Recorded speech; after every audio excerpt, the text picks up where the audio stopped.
제 말씀 보겠습니다. 로마서 5장 1절에서 11절까지 말씀입니다. 로마서 5장 1절에서 11절까지 말씀입니다.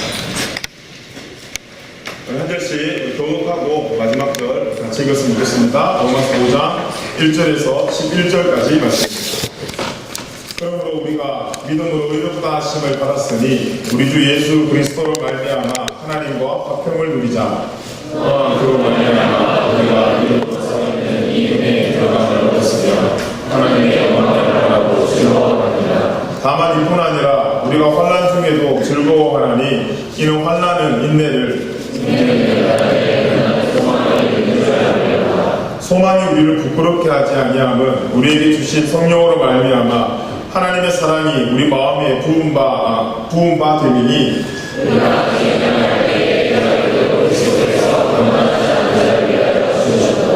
의인을 위하여 죽은 자가 쉽지 않고 선인을 위하여 용감히 죽는 자가 혹 있거니와 그리스도께서 우리를 위하여 죽으시고 하나님께서 우리를 위하여 그러면 이제 우리가 그의 피로 말미암아 의롭다 하심을 받았으니 더욱으로 말미암아 진노하심에서 구원을 받을 것이니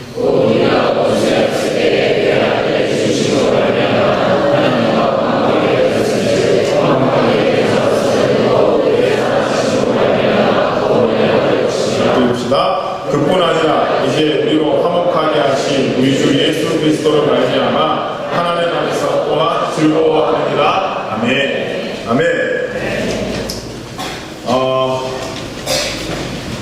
이번 주 월요일이 저희 첫째 생일이었습니다.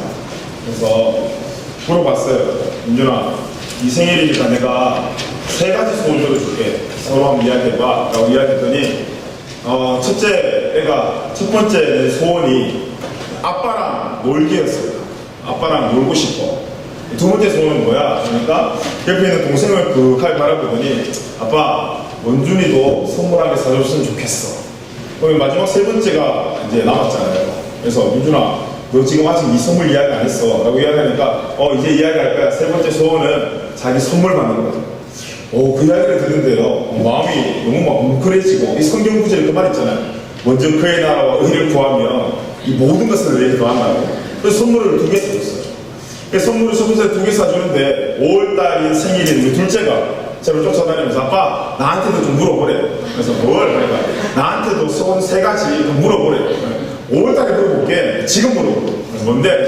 그러니까 첫째는 아빠랑 놀기. 둘째는 형아 선물 사주기. 셋째는 내 선물 사주기. 그 말 듣는데 쓰담쓰담 해줬지만 마음속으로 마음 들더라고요. 진짜 주여 하는 자마다 천국 가는 게 아니구나. 참 진심이 너무 차이면 그게 생기구나. 그런 마음이 들었습니다. 웃으면서 이야기했지만 제가 굉장히 기분이 좋았던 게 뭐였냐면 제가 그렇게 아들한테 저는 스스로 잘 해준다고 생각하지 않는데 아들이 아빠를 굉장히 좋아하는 거예요. 집에만 들어오면 이 다리를 붙잡고 아빠 나랑 놀았으면 좋겠어. 우리 첫째가 큐티 때마다 기도하는 게 우리 아빠 일요일만 교회 가게 해주세요. 기도 제목입니다. 그 정도로 저는 아들한테 그렇게 잘 안 해주는 것 같은데 아들이 아빠를 아빠라고 부르고 매일매일 매달리고 친한 척하고 아빠가 최고라고 말해줄 때마다 마음속에 굉장히 표현하지 못한 그런 감동과 뭉클함이 있습니다. 우리가 하나님을 섬기는 우리와 하나님의 관계에서 제가 아들에게 특별한 걸 바라고 특별한 것에 감동받는 것이 아니라 우리 아들이 아빠를 바라보면 웃으며 아빠, 나 아빠랑 놀고 싶어. 나 아빠랑 시간 보내고 싶어. 그 말 한마디에 제가 뭉클한 것처럼 하나님과 우리의 관계가 여러분 복잡한 관계로 만들어지는 것이 아니라 바로 이와 같은 관계로 하나님과의 우리의 관계가 더 깊어진다는 사실을 우리가 로마서를 읽게 되면 다 알 수 있게 됩니다. 이 로마서 5장을 보면요, 구원을 받고 난 백성들, 다시 말하면 믿음을 가진 사람이 어떤 삶을 살아야 될 것인가에 대해서 오늘 말씀을 기록해 두었습니다. 이걸 좀 더 쉽게 이야기하면 내가 자녀고 하나님을 아빠라고 인정한 그 자녀의 삶이 어떻게 돼야 되나라는 질문입니다. 결론적으로 보면 믿음으로 구원받은 사람에게 나에게 전능하신 하나님, 그 아버지가 있는 사람의 삶이 내적으로는 평안함이 있고 그리고 외적으로는 기쁨과 즐거움이 임하게 된다는 것이 성경의 가르침이라는 것입니다. 우리 다시 한번 로마서 5장 1절 말씀을 같이 한번 읽어보겠습니다. 읽어봅시다. 시작. 그러므로 우리가 믿음으로 이렇다 하심을 받았으니 우리 주 예수 그리스도로 말미암아 하나님과 화평을 이루자. 우리가 1절만요. 우리가 하나님과 화평을 이루어 나가야 되는데, 이 화평은 어떤 하나님이라는 모르는 한 대상과 또 남된 우리의 모습이 아니라, 이 모습의 첫 번째 만들어야 될 이 조건이 뭐였냐면, 아버지 된 하나님과 아들, 딸 된 우리의 이 자녀와 부모의 관계가 먼저 회복이 돼야 된다는 것입니다. 자, 그러면 우리의 마음에 평안을 누리게 될 수 있는 이유가 뭘까? 우리는 어떻게 하면 평안을 누릴 수 있을까 생각합니다. 여러분, 이 평안이라는 것과 편안이라는 것이 한 획 차이지만 굉장히 큰 차이가 있습니다. 편안은 우리 말 그대로 편안하게 살기 위해서 이번 한 주간 여러분 얼마나 노력하셨습니까? 돈을 많이 벌어서 편안하게 살기 위해 편안한 집을 구하고, 편안하게 더 편안하게 살기 위해 좀 더 좋은 차를, 여러 가지로 우리의 욕구를 채우는 걸 가지고 이 편안이라고 이야기합니다. 반대로 이 평안이라는 말은 우리가 채울 수 있는 것이 아닙니다. 성경에서 이 평안은 하나님과 우리의 관계에서 만들어지는 화평, 주님이 우리에게 주시는 거예요. 이 평안은 만들면 만들수록, 여러분, 이 편안하게 사는 사람들 집을 안 가보세요. 여러분, 막 되게 부잣집을, 특히 호주에 좋은 집 근처 가보면 좋은 집마다 특징이 있습니다. 이게 뭐냐면 담이 높다는 거예요. 더 좋은 집은 다 높은 담 위에 CCTV가 굉장히 설치가 많이 되어 있습니다. 그들이 외적인 편안함은 얻을지 모르겠지만 뭐가 부족합니까 지금? 외적인 편안함은 있었지만 내적인 편안함이 없다는 거예요. 내적인 편안함이 없다 보니까 외적으로 보여주는 기쁨이, 여러분, 무한으로 제공되는 기쁨이 아니라 순간순간 생겼다가 없어지는, 그래서 돈으로 주고 사는 외형적인 기쁨을 장착하고 있는 반면, 이 편안이라는 것은 여러분, 내가 외적으로 뭐가 생겨서 편안한 것이 아니라 내 마음이 편안한 거예요.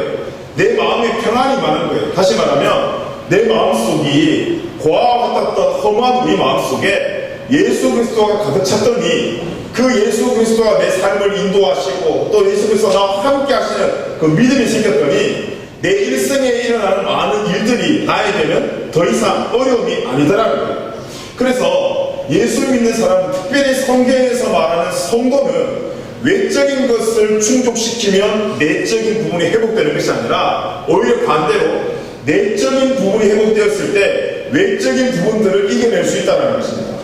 그래서 우리가 마음의 평안함을 누리는 이 평안함은, 여러분, 우리가 뭔가를 얻어냈다, 내가 뭔가를 잘했다, 이걸 통해서 평안함이 나오는 것이 아니라, 이 평안함의 성경의 기록은 죄로 인한 심판으로부터 자유된 우리의 모습들을 믿는 것입니다. 여러분, 우리가 십자가의 사랑을 통해서 다시 새 생명을 얻게 되었고 죽어도 살게 되는 구원의 확신을 가지는 것, 이것이 바로 평안이자 성경에서 말하는 복음입니다. 여러분, 교회 안에서 점점 이 복음이 사라져가고 있습니다. 여러분 느끼고 계십니까?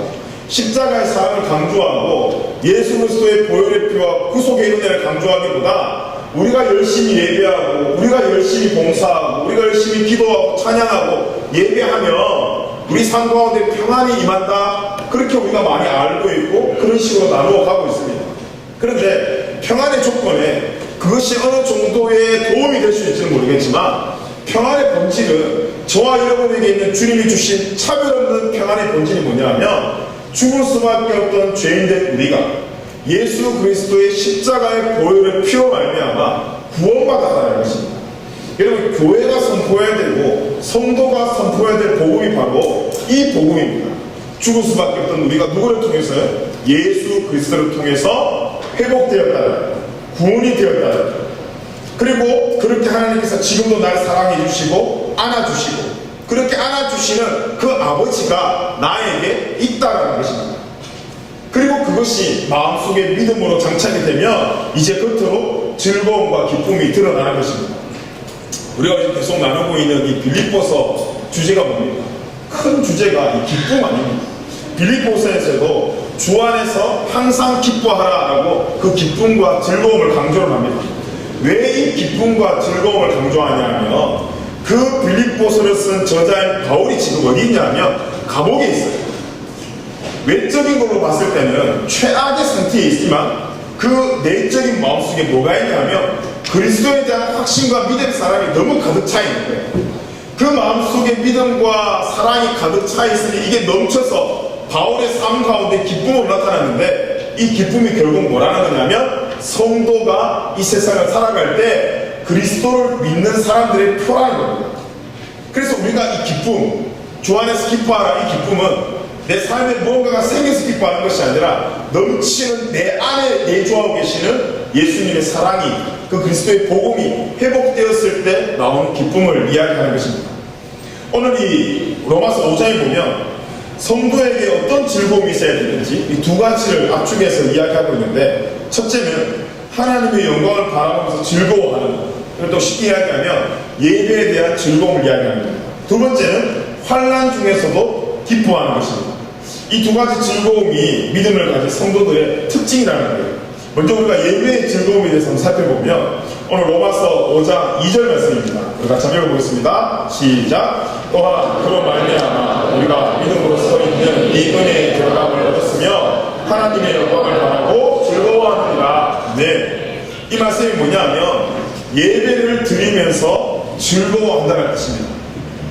더 쉽게 말하면 오늘 이 예배의 시간을 통해서 하나님 아빠를 만나는 것에 대한 기대가 생긴다 이 말입니다. 여러분 어떻습니까? 지금 이 예배 시간이 즐겁습니까? 외적으로는 잘 모르겠지만 여러분 내적으로 뭔가 기쁨이 있겠죠. 분명히 하나님께서 오늘 예배를 우리를 초청하신 이유는 첫째는 부담이 아니라 기쁨을 주기 위함입니다. 한 주 동안 우리가 고아처럼 산 것 같고 아무것도 도움이 없었던 것 같고 우리 인생에 어떤 은혜도 없었던 것 같았지만 오늘 다시 예배를 통해서 찬양과 기도와 말씀을 통해서 한 주간 살아간 내 삶이 나 혼자가 아니었구나, 하나님 나와 함께 있구나를 오늘 이 시간을 통해서 발견하며 우리에게 안도의 기쁨을 주기 위해 오늘 예배에 우리가 초청되었다는 것입니다. 그래서 우리가 하나님 아버지라고 부르는 것이, 아버지라고 부르는 이유가 뭐겠습니까? 그 격이 아버지와 아들의 격, 전혀 부담스럽지 않은 만남이잖아요. 우리가 아빠를 부를 때 부담을 가지고 부르는 사람 없지 않습니까? 아빠를 부를 때 막 생각을 하고 무슨 이야기를 할까 고민을 하고 그런 사람 없잖아요. 그냥 아빠, 그냥 아무 생각 없이 아빠 부르는 거예요. 왜? 그냥 그렇게 해도 별 문제가 되지 않아요. 근데 이 아빠가 아니고 지나가는 아저씨한테 아저씨 했는데 왜? 그냥 이러면 이제 문제가 생기는 거죠. 여러분 우리가 하나님과 우리의 만남에서 오늘 이 예배 때 우리가 지금 하나님 아버지를 만나고 있는지 하나님 아저씨를 만나고 있는지 여러분 한번 잘 묵상해 보셔야 됩니다. 우리에게 자유함이 있다면 오늘 우리는 하나님 아버지를 만났다라고 이야기할 수 있고, 오늘 이 예배 가운데 계속 두려움만 생기고 자유함이 없다면 지금 이 예배보다 더 중요한 것이 이 예배를 드리고 받으시는 대상인 하나님과 나와의 관계입니다. 그렇기 때문에 여러분 예배라고 해서 다 같은 예배가 아닙니다. 우리가 모두 순서에는 동참할 수 있지만, 주보에 나오는 그 순서 앞에는 모두가 동참할 수 있지만 영적인 의미에서 다 같이 여기 앉아있다고 해서 다 모두가 예배의 자는 아니라는 것입니다. 예수를 믿지 않아도 오늘 이 자리에 앉을 수 있습니다. 하나님을 굳이 믿지 않더라도 여러분 이 자리에 앉아서 충분히 앉아서 예배할 수 있습니다. 그렇기 때문에 이 예배 가운데도 참된 예배가 있고 그릇된 예배가 있다는 것입니다. 큰 이유가 없습니다. 딱 한 가지 이유입니다. 잘못된 예배는 잘못된 만남으로 시작이 됩니다. 바른 예배는 바른 만남으로 시작됩니다. 앞 이야기했던 것처럼 내가 정말 전능하신 하나님 아버지를 만나고 있는지, 아니면 뭔가 끔찍해서 오늘 이 시간을 통해 내 삶에 어떤 마이너스 요소인 부분들을 조금이라도 채우기 위한 하나님의 아저씨를 만나기 위한 것인지를 우리가 잘 한번 묵상해 봐야 됩니다. 분명히 우리가 예수를 만나고 처음 예배를 드릴 때 여러분 뭐 얼마나 어색하겠어요. 여러분 소개팅 할 때 한번 생각해 보십시오. 어떤 자매를 만나고 어떤 형제를 만났는데 만나자마자 막 결혼을 이야기하고 막 장례를 이야기하는 사람이 누가 있습니까? 처음에 만나면 한정되어 있어요. 이름을 말하고 나이를 말하고 취미와 특기를 말하며 다음 시간에 기약하고 또 헤어지고. 여러분 만남의 횟수가 늘면 늘수록 이제 뭐가 생깁니까? 그 사람하고의 시간들이 점점 힘을 쓰지 않고 늘어나게 됩니다. 이유가 뭘까요? 시간을 들여서 이 자매와 이 형제의 이 시간 앞에 뭐가 만들어지냐면 스토리가 만들어지는 거예요. 서로 실수하는 모습도 보고요. 또 서로 뭐 잘 먹는 모습도 보고 또 잘못하는 모습도 보고 서로가 칭찬도하며 싸우면서 이제 그 안에서 스토리가 만들어지고 그 안에 관계가 형성되는 겁니다. 여러분, 시간이 지나면 지날수록 스토리가 만들어져야지만이 관계가 만들어집니다. 그런데 그냥 의무적으로 이 자매를 일주일 동안 하루에 1시간씩 만난다고 해서 그 자매와 관계가 좋아질 법이 없다라는 것입니다. 여러분, 지금 하나님과의 관계가 어떻습니까? 오늘 우리가 한 달 동안, 1월 한 달 동안 토요 예배까지 따지면 8번의 예배를 드렸는데 이 8번의 예배를 통해서 하나님과의 스토리가 만들어지고 있습니까? 아니면 그냥 이 시간에만 충실하고 더 관계에 어떤 발전 없이 그냥 이 예배만 사수하고 계십니까?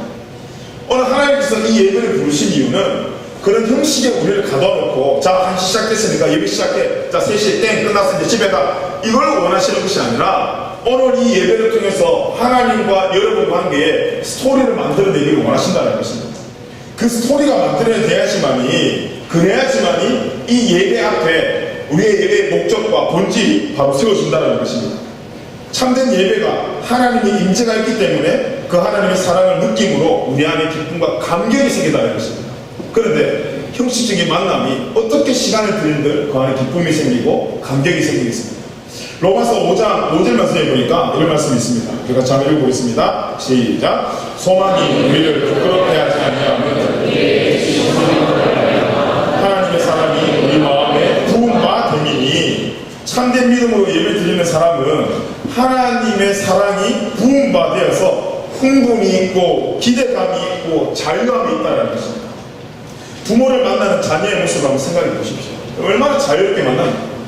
지금 우리가 한국으로 돌아가서 여기서 1년, 2년 워킹 유학생활 하다가 한국으로 돌아가서 아니면 지금 뒤에 부모님 오시다 생각해 보십시오.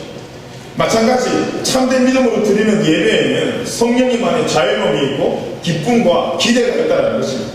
그런데 이 사람과 나의 관계가 없다면 여러분, 뒤에 어떤 아저씨가 온들 어떤 아줌마가 온들 우리하고 무슨 상관입니까? 무슨 기대가 생기고 무슨 소망이 생기겠습니까? 우리가 예배를 통해서 뭐 두려움이 생긴다, 뭐 공포심이 있다 하지만 여러분, 그것은 우리가 만들어내는 것이 하나님께서 우리에게 결코 그런 마음을 주지 않는다는 것입니다. 믿음이 있어야지만이 진정으로 예배의 즐거움을 누릴 수 있고 그 믿음 안에 관계가 있어야지만이 그 관계 속에 사랑이 풍성해질 수 있다는 것입니다. 두 번째는 이 환난 가운데서 누리는 즐거움입니다. 여러분, 성도는 예배뿐만이 아니라 환난 가운데서도 즐거워하는 것이 성도의 능력입니다. 오늘 본문 5장 3절에서 4절 말씀해 보니까요, 이런 말씀이 있습니다. 같이 한번 읽어보겠습니다. 시작. 다만 기쁜 아니라 우리가 환난 중에도 즐거워하니 이는 환난은 인내를, 인내는 연단을, 연단은 소망을 이루는 줄 알미로다. 아멘. 질문 한번 해보겠습니다. 예수 잘 믿으면 환난 없습니까? 하지만 우리가 예수 잘 믿는 이유가 환난 없었으면 좋겠다라는 마음이 저와 여러분에게 분명히 있습니다. 그런데 성경 어느 구절을 보고 예수 잘 믿는다고 환난이 없다고 기록된 구절이 없습니다. 우리는 우리 인생에 문제가 나타나지 않길 바라지만, 하지만 예수님을 조금만 여러분이 잘 믿어보시면, 말씀 가운데 내가 조금만 순종해 보시면 분명히 문제가 나타난다는 것을 알게 됩니다. 말씀을 순종하며 살아가면 복이 임하고 세상이 말하는 뭔가 즐거움이 있어야 되는데, 말씀에 순종하면 순종할수록 환난이 있습니다. 문제가 있습니다. 약점이 드러납니다. 손해를 보는 것 같습니다. 지금도 하나님 말씀대로 순종했기 때문에 고난을 당하는 사람들이 얼마나 많겠습니까? 디모데후서 3장 12절 말씀해 보니까 무릇 그리스도 예수 안에서 경건하게 살고자 하는 자는 박해를 얻어요. 왜 박해를 얻냐 하면 그리스도 예수의 진리와 세상의 진리가 같을 수 없기 때문입니다. 반대입니다. 섬기는 것조차 반대입니다. 우리 성도의 섬김은 낮아지는 것이 이기는 것이고 세상은 올라가는 것이 이기는 것입니다. 여러분, 기초적인 욕구부터가 예수님의 진리와 세상의 진리가 다를 수밖에 없습니다. 그래서 우리가 세상의 진리를 붙잡고 가면 신앙적인 아픔이 생기고 찔림이 생기고, 신앙을 붙잡고 가면 세상의 박해를 누린다는 것이 이 성경의 진리의 말씀입니다. 그래서 대충 세상에 맞춰서 살아가면 결코 문제가 일어나지 않겠지만, 내가 오늘 말씀대로 살겠다고 해서 오늘 환난이 있다는 건데 그 환난 있는 것이 이상한 삶이 아니라 그리스도인의 삶이라는 것입니다. 근데 희한하게 이 그리스도인의 특징이 뭐냐면 그 환난 가운데 즐거워한다는 것입니다. 세상 사람과 믿음을 가진 사람의 결정적인 차이점이 뭐냐면 환난이 있고 없고가 아닙니다. 예수를 잘 믿으면 환난이 없고 또 예수를 잘 믿지 않으면 환난이 있고 세상은 환난이 있고 예수 쪽은 환난이 없고 이 차이점이 있는 것이 아닙니다. 결정적인 차이점은 환난이 있고 없고가 아니라 환난은 누구에게나 있잖아요. 어려움은 누구에게나 있잖아요. 그런데 세상은 그 환난을 지긋지긋하게 생각하지만 성도는 그 환난 중에 즐거워한다는 것입니다. 여러분 이유가 뭘까요? 왜 성도가 환난 가운데 즐거워할까요? 왜 우리가 성도입니까? 세상 사람들 성도 구분하는 이유가 뭡니까? 성도 구별된 자라는 뜻인데 그 성도가 왜 구별되었습니까? 세상 사람은 자기 자신이 주인입니다. 자기 자신의 모든 것을 헤쳐나가야 됩니다. 그래서 눈에 보이는 것, 가진 것 앞에서 부족함이 있으면 자기 인생이 거기서 끝입니다. 그런데 성도는 어떻습니까? 우리의 삶의 주인이 세상 사람과 달리 내가 아닙니다. 하나님이 주인인데 그 하나님을 우리는 어떻게 부르냐면 전능하신 하나님이라고 부릅니다. 그렇기 때문에 그 전능하신 아빠 되신 그 하나님께서 자녀된 우리에게 주는 그 환난이 우리를 지긋지긋하게 만들고 넘어뜨리게 만드는 환난이 아니라 그것이 우리를 성장시키는 훈련임을 알고 있기 때문입니다. 여러분 잘 생각해보면 우리가 잘 나갈 때보다 어려울 때 우리의 성품들이 많이 변화되는 것을 볼 수 있습니다. 그래서 말씀 통해서 나오는 것처럼 환난은 인내를, 또 인내는 연단을 이룬다고 합니다. 이 연단이 뭡니까? 인격과 성품을 훈련시키는 것이고 연단이라고 이야기합니다. 그렇게 연단이 되어지고 강해지고 나니까 똑같은 삶이라도 여러분 해석이 다르다는 거죠. 강한 사람과 약한 사람은 똑같은 상황을 만나더라도 해석이 다르다는 것은 상황이 변한 것이 아니라 그 사람의 내면이 다르기 때문입니다. 여유가 생기면 해석이 달라집니다. 평안해지면 똑같은 상황인데도 해석이 달라집니다. 그렇게 하나님의 말씀이 환난 가운데 우리를 연단시키면서 믿음으로 성장하는 거죠. 어떤 사람은 이렇게 말합니다. 일주일에 고작 한 번, 고작 1시간 말씀 들은 것 가지고 어떻게 세상을 이길 수 있나? 그 정도로 세상을 이길 수 없다라고 주장하는 사람들도 있습니다. 근데 그것 또한 사람의 이야기입니다. 여러분 하나님의 말씀이 세상의 진리와 다른 운동력이 있는 말씀이기 때문에 1시간이 아니라 여러분 10분의 말씀을 듣고도 그 말씀에 믿음으로 반응하면 승리할 수 있습니다.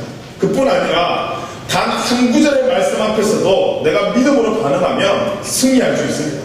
여러분 말씀을 과소평가하지 말고 주어진 말씀 앞에 믿음으로 순종하면 그 순종하는 삶의 현장에 능력이 나타난다는 것입니다. 또 어떤 사람은 그렇게 이야기합니다. 내가 20년 동안 30년 동안 수십 년 설교 들었는데 나 기억나는 거 하나도 없는데 오늘 또 이 설교 들으면 또 기억 안 날 텐데 라고 이야기합니다.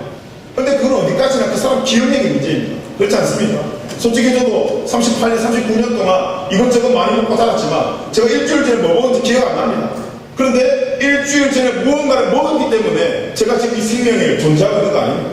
우리가 기억하지 못하고 있지만 그때 당시에 무언가를 먹었기 때문에 오늘의 우리가 존재하고 있다는 것입니다.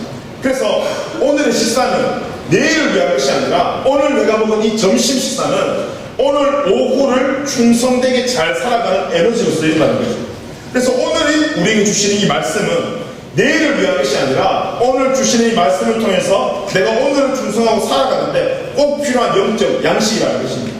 여러분 말씀을 과소평가하지 마시고 오늘 주시는 말씀을 여러분 잘 곱씹고 있어서 오늘 살아가는 힘을 말씀을 통해서 공급받는 저와 여러분의 삶이 되게 간절히 축복합니다. 같은 말씀이라도 여러분 오늘 제가 이 본문으로 똑같은 설교를 다음 주에 하더라도 여러분 적용 지점이 다를 수밖에 없습니다. 왜 그럴까요? 저와 여러분의 삶이 또 다르기 때문입니다. 지난주의 삶과 오늘의 삶, 이번 주의 삶이 똑같이 학교 갔다가 직장 갔다가 집 갔다가 왔다 갔다 하는 거지만 여러분 지난주의 삶과 오늘의 삶이 결코 같을 수가 없습니다. 그렇기 때문에 이 말씀이 우리에게 임했을 때 이 말씀이 작용하는 그 은혜도 달라진다는 것입니다. 바로 이 고난 중에 임하시는 하나님의 위로 이 말씀을 통해서 우리가 그것을 믿고 이 말씀이 우리를 성숙하게 만든다는 것입니다. 여러분 오늘 이 말씀 앞에 우리가 이거 아는 말씀입니다. 저번에 들었던 말씀인데 이런 식으로 넘어갈 것이 아니라 오늘 나에게 주시는 말씀 앞에 그 말씀의 힘을 딛고 내가 나아갈 현장이 어디에 내가 만나는 사람이 누구였던가를 생각하면 오늘 살아가는 힘임을 믿고 말씀을 믿음으로 순종하며 또 단행하는 저와 여러분이 되었으면 좋겠습니다. 여러분, 성품의 변화 말고도 이 환란이 주는 은혜가 있습니다. 우리가 성품을 변화되기 위해서 환란 가운데 기뻐해야 되겠지만, 정말 궁극적인 이 환란이 주는 기쁨이 뭐냐면, 즐거워할 수 있는 이유가 뭐냐면, 이 바로 고난 중에 임하시는 하나님의 위로가 있기 때문입니다. 그래서 소망이 있기 때문에 우리가 즐거워할 수 있는 것입니다. 박해만 받는 삶이 어떻게 즐거운 삶이에요? 그런데 그 박해를 끝까지 견디는 자에게 뭐가 있다고? 구원이 있다고, 소망이 있다고. 소망이 있기 때문에 우리가 어려운 상황과 환란이 있음에도 불구하고 우리가 즐거워할 수 있는 것이 성도의 표라는 것입니다. 로마서 5장 3절에서 4절 말씀인데 우리가 같이 읽어보겠습니다. 시작. 다만 이뿐 아니라 우리가 환란 중에도 즐거워하니 이는 환란은 인내를, 인내는 연단을, 연단은 소망을 이룬 줄 알미로다. 결국 이 모든 환란이 인내를 낳게 되고, 인내가 연단을 낳게 되고, 연단이 어디로 갑니까? 소망으로 간다는 것입니다. 우리의 소망이 누굽니까? 예수 그리스도. 결국 우리의 환란과 우리의 모든 삶을 통해 하나님께서 밀어넣고자 하는 그 마지막 목적지가 어디냐면 예수 그리스도라는 것입니다. 왜 환란이 소망을 이루는가? 고난 중에 아버지 대신 하나님의 위로가 우리 가운데 있기 때문입니다. 여러분, 누가 고난을 좋아합니까? 누가 고난 당하면서 즐거워합니까? 그렇지만 세상 사람들은 고난만 바라보고 고난 중에 임하시는 하나님의 위로를 보지 못하는 반면, 우리는 고난 가운데 하나님의 위로도 바라보는 성도라는 것입니다. 이제 비가 그쳤지만, 예를 들어서 어떤 자매가 오늘 비도 오는지 모르고 우산을 안 가지고 교회로 갔어요. 이 교회가 끝나고 이제 밖에 나가야 되는데 비가 억수로 쏟아지는 거예요. 근데 자기 아는 사람도 없고, 이 집에는 가야 되는데 비를 쏟아지고 있고, 에라 모르겠다 하면서 이제 계단을 쭉쭉쭉 내려갔어요. 비를 억수로 맞고 있는데 옆에 있던 자동차가 휙 지나가면서 물을 확 다 튀었어요. 얼마나 욕을 받겠어요. 그래서 욕을 하고, 야, 이런데 네 차가 확 지나가면서 물을 하면서 이 오물이 입에 확 다 들어간 거예요. 그래서 열받아서 막 쿵쿵쿵 뛰다가 구두옷이 부러져 버렸어요. 주저앉았어요.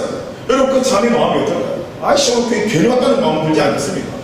괜히 오늘 교회는 나 집에서 예를 드릴 거, 괜히 교회 와가지고는 이게 무슨 꼴이냐. 어제서 산옷 다 드리고, 입에는 오물 다 들어가고, 신발은 다 부서지고, 내 팔자가 왜 이러냐고 막 이렇게 마음속으로 환탄이 되지 않겠습니까? 그런데 그렇게 주저앉아서 힘들어하고 있는 자매 그 뒤에 한 형제가 나타난 거예요. 누구야? 라고 불렀어요. 뒤로 이렇게 쳐다보니까 자기가 평소에 흠모하던 교회 조장 오빠예요. 그 조장 오빠가 갑자기 그 자매를 바라보면서, 야, 너 이게 왜 이러고 있어? 하면서 손을 잡고 이렇게 세워줘. 여러분, 그때부터 자매 마음속에 어떨까요? 심장이 두근두근지지 않겠습니까?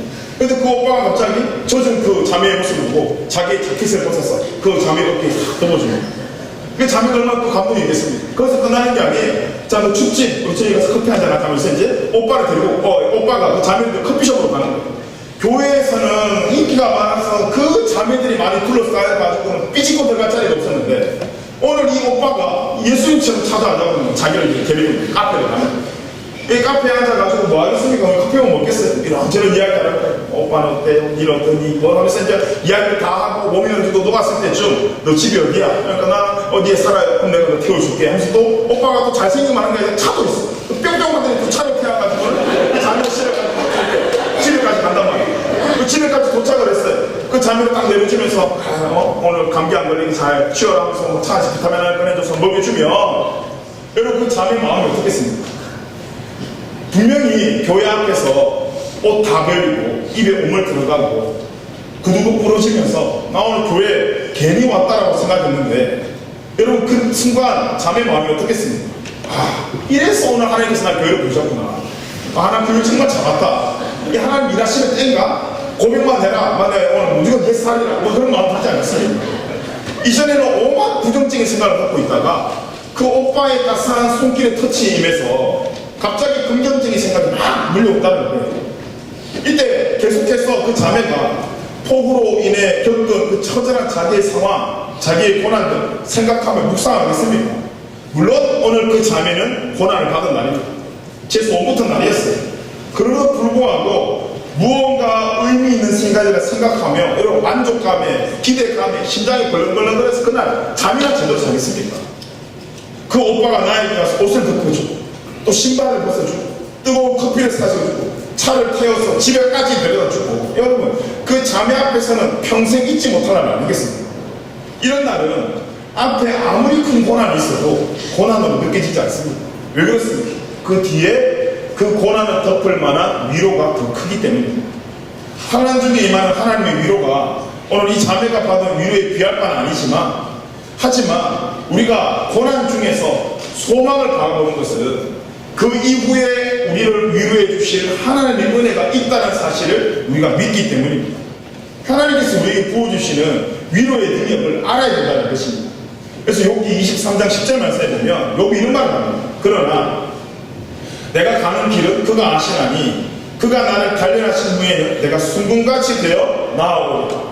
여기서 단련은 환난이, 순금같이 되어 나아온다는 것은 위로입니다. 그런데 여러분, 위로는 뒤에 있어요. 환난을 위로의 터널로 생각하고 들어가려면 그 사람한테 뭐가 필요하냐면 믿음이 필요합니다. 근데 이 믿음이 갑자기 100% 불순물 없는 믿음으로 만들어지지 않는다고. 그 환난을 통해서 그 믿음에 묻어있던 의심과 믿음에 묻어있던 많은 불순물들이 다 깨어지고 부서지고 결국 이제 단련된 후에는 뭐가 된다고요? 아무 결정, 아무 문제가 생기지 않는 100% 순수 24기 순금이 된다. 여러분, 이 순금이 되는 과정에는 믿음이 있어야 됩니다. 우리가 믿음 없이 용광로에 들어가 버리면 그 사람들 다 죽어버립니다. 믿음 없이 용광로에 들어가 버리면 그냥 그 사람 그 자리에서 직사입니다. 반면에 믿음을 가지고 들어가면 정금이 되어서 나온다고. 우리가 잘 아는 그 다니엘의 세 친구를 보면 이 다니엘의 세 친구가 하나님 앞에 정직하게 살다가 풀무불에 들어가지 않습니까? 풀무불에 다니엘 세 친구를 집어넣을 때 집어넣는 관리도 뜨거워서 다 죽었어요. 그런데 이 다니엘의 세 친구가 죽지 않았단 말이에요. 이렇게 보니까 다니엘의 세 친구가 그 풀무불에 들어갔는데 그 풀무불에서 탄 것이 다니엘 세 친구들이 아니었어요. 뭐가 탄 줄 아십니까? 그들을 묶고 있던 포승줄이 탔어요. 여러분, 환난은 우리를 죽이는 것이 아니라 하나님께서 우리에게 주시는 환난은 그 하나님을 바라보지 못하게 하는 믿음을 깨뜨리는 훈련의 과정입니다. 다니엘의 세 친구가 죽은 게 아니에요. 그 환난을 통해서 오히려 그들을 묶고 있던 죄의 사슬들이 그들에게 다 태웠다는 거예요. 그리고 그들이 누구와 함께 있었어요? 하나님과 함께 있었다. 우리에게 오는 환난과 어려움이 우리를 죽이는 것 같지만 시간이 지나고 나면 그렇게 의심했던 우리의 포승줄이 다 탄다는 것입니다. 뭘 통해서요? 연단의 시간을 통해서, 환난의 시간을 통해서. 그리고 그 환난의 시간에 통과해버리면 이제 뭐가 되냐면 순금이 된다는 것입니다. 찬송가 중에 이 제목의 찬송가가 있죠. 다 아실 텐데, 아 하나님의 은혜로 있을 데 없는 자 왜 구속하여 주는지 난 알 수 없도다 라는 찬송가가 있습니다. 여기 나오는 이 왜라는 이 단어가 사람들에게 이 두 가지로 해석이 됩니다.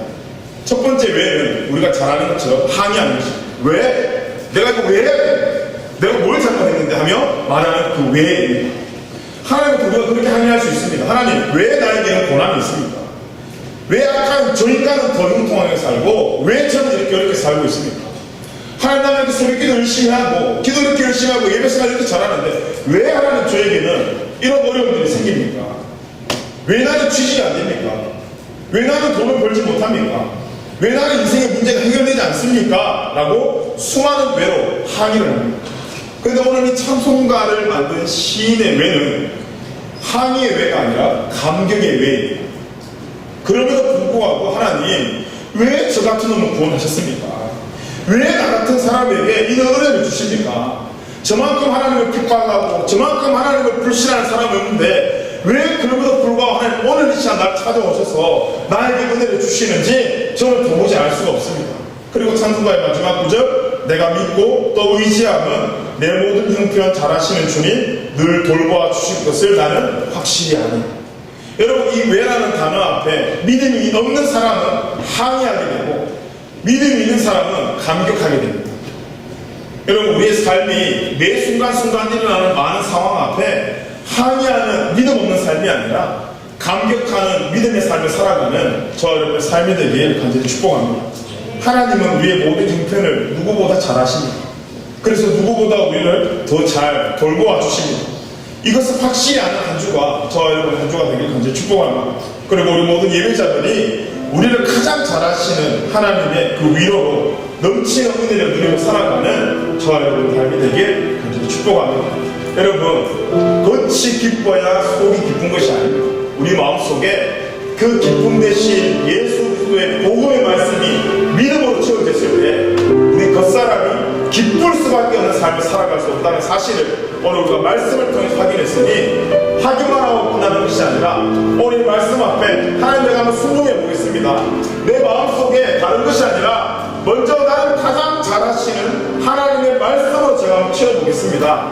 그 체험이 현장마다 주님 기쁨이 생겨날 수 있도록 지난주에는 그 상황이 왜 항의의 상황이었지만 하나님 이번 한 주가 내가 믿음으로 채워나갈 때 그 왜가 감격의 왜로 바꿀 수 있도록 주님 나와 함께해 주십시오.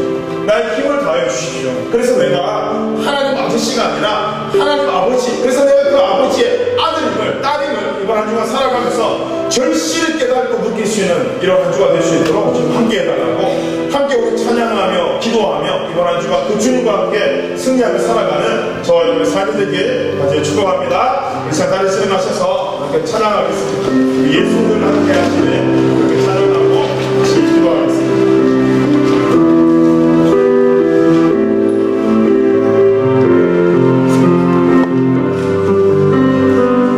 예수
하나님 열심히 하나씩 주여 한번 외치며 하나님께 간절히 기도만 나갔으면 좋겠습니다. 하나님께 기도하겠습니다.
하나님이 우리의 모든 형편을 누구보다 더 잘하시고 누구보다 우리를 잘 돌보아주시고 이것을 확실히 믿는 우리 모든 예배자들의 한 주가 될 수 있도록 주님 인도하여 주시옵소서. 그래서 어떤 상황 속에서도 내가 왜 한이하는 인생이 아니라 하나님 왜 저 같은 놈을 하나님 사랑하십니까? 감격하며 살아가는 우리 모든 예배자들의 삶이 될 수 있도록 주님 인도하시고 그런 예배자들이 우리를 가장 잘하시는 하나님의 위로와 넘치는 은혜로 드리며 살아가는 복된 한 주가 될 수 있도록 성령님 함께하여 주시옵소서. 감사드리며 예수님의 이름으로 기도드리옵나이다. 네, 주동을 하겠습니다. 하늘에 계시는 아버지여 이름이 거룩하게 말씀하시오며 나라의 나오시며 뜻이 하늘에서 같이 땅에서도 이루어지이다. 오늘날 우리에게 우리가 양식을 주옵시고 우리가 우리에게 죄를 사하여 준 것 같이 우리 죄를 사하여 주옵시고 우리를 시험에 들게